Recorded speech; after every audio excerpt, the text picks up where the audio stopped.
मेरे अपने परिवार के लिए दिल्ली में एक घर को छोड़कर बाकी सारी संपत्ति को जन सुराज के इस अभियान के लिए डोनेट कर रहा हूं। कोई भी चाहे पैसे की वजह से बिहार की गरीब जनता का जो ये आशा है ये रुकने नहीं दूंगा, चाहे इसके लिए जो कुछ भी करना पड़े, पैसे की वजह से ये अभियान रुकने वाला नहीं है।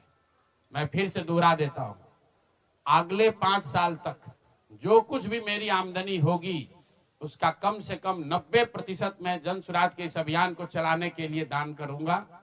और दूसरा, अगले पिछले 20 वर्ष में जो कुछ भी मैंने कमाया है, मेरी जो चल अचल संपत्ति है, उसमें एक अपने परिवार के लिए घर को छोड़कर बाकी सब कुछ जरूरत के मुताबिक जन सुराज को डोनेट कर दिया जाएगा। इसके साथ ही मैं आपसे ये भी आपके जरिए बिहार की जनता से, जन सुराज से जुड़े हुए लोगों को ये आह्वान करना चाहता हूं, आप भी संकल्प लीजिए। हम अपना 90% दे रहे हैं, आपसे 10% भी नहीं मांग रहे, लेकिन आज से जन सुराज से जुड़ा हुआ हर व्यक्ति, बिहार को इस मिट्टी से प्रेम करने वाला हर व्यक्ति, आप चाहे किसी दल के हो, किसी विचार के हो, कोई भी काम करते हो, एक मदद कीजिए अपने राज्य के बेहतरी के लिए, सुधार के लिए, व्यवस्था परिवर्तन के इस अभियान के लिए।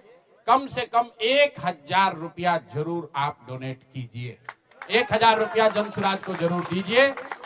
अगर आप बहुत गरीब हैं, आपके पास 1000 रुपया नहीं है, तो समाज से चंदा करके दीजिए। लेकिन अगर आप जन सुराज में जुड़े हैं, जन सुराज के इस प्रयास की सराहना करते हैं, तो सिर्फ YouTube पर कमेंट करने से नहीं होगा, सिर्फ धक्का करके मेरे से मिलने से नहीं होगा कि भैया हम हमारे साथ, आपके साथ हैं। अब 1000 रुपया का कंट्रीब्यूशन आपको करना है। मेरा विश्वास है कि बिहार की 13 करोड़ जनता में से अगर 1 करोड़ लोगों ने भी 1-1000 रुपया का योगदान कर दिया, तो अगले 5 साल तक इस अभियान को कोई रोक नहीं पाएगा। इसलिए ये जरूरी है। और साथ ही अब आगे से मेरे से मिलने